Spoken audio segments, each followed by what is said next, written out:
મિત્રો આજે આપણે જે છે દેહમાં અને દેહમાં આપણે જે ઉનાળાનું જે ફળ કહેવાય ને રાવણા, એમાં રાવણા ખાવા આવી ગયા છે. તો આ બધા ઉપર ચડ્યા છે. તો એક આ બાજુ છે રાવણા. તો ધોમે ધોમ રાવણા છે. આ ભાઈ રાવણા ખાવા આવ્યો છે. તો હવે આપણે જવાનું છે ઉપર રાવણા ખાવા માટે.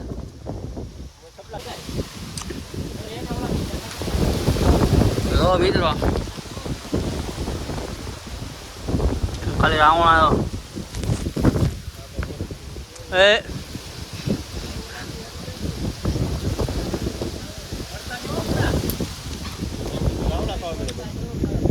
હું રાવણા ખાવ ને ઘડીક વ્લોગે બનાવી એવું કરીને. તો આ ભાઈ અહીંયા ખાય છે, એક ભાઈ અહીંયા છે, એક ભાઈ અહીંયા છે ને. વાડી ખાલી છે ને, કોઈ ના નથી પાડે એવું એટલે અહીં વ્યવહાર. ઓહો ઈ ડાળતો તો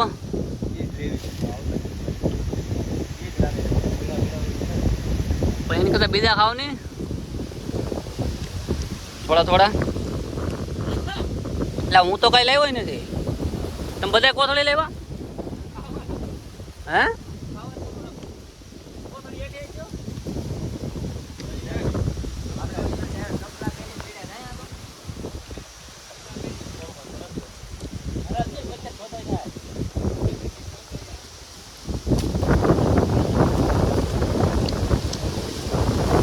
આ બધે રાવણા રાવણા છે. ઓલી ડાળે જવું છે.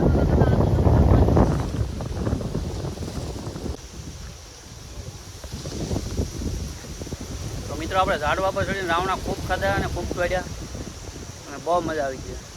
હવે તમે ખાય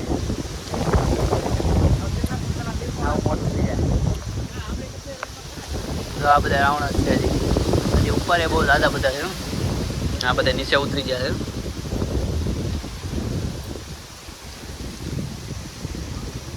રાવણા છે ને કાંઈ ઘટે નહીં એવા. હાલો તો મિત્રો નીચે ઉતરીએ આપણે હવે. આ બધા નીચે ઉતરી જાય. હાલો તો નીચે ઉતરીએ.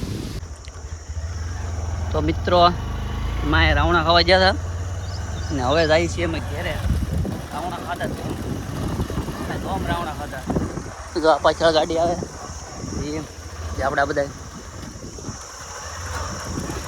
ને અહીંયા એટલામાં છે ને બધું જંગલ જેવું છે.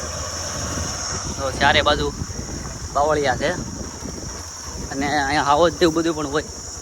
જો અત્યારે હોય તો અત્યારે છે નહીં, ક્યાંય દેખાતા નથી. નગર આ બધું અંદર હોય. જો અમારી પાછળ બધું પણ જંગલ જ છે. હાલો રસ્તો એટલે ખાડાવાળો ફૂલ ગારાને.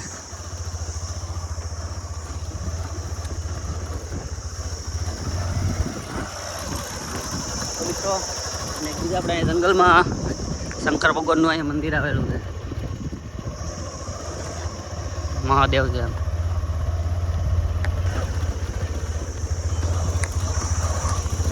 તો મિત્રો ગારો કેટલો બધો છે. હાલો મિત્રો આવજો. તો મિત્રો અહીંયા કેવું હોય છે, આ બધા બાવળિયા છે ને એને બધા કાપીએ ને આવો આખો ટ્રક ભરવાનો હોય એવું બધું અહીંયા કામ હોય. હા અત્યારે ભરે છે. જો આખો ટ્રક ભરી લીધો છે. ટ્રક ભરીને એને વેચવાનું હોય. અને તો આ રીતના લાકડા કાપેલા હોય.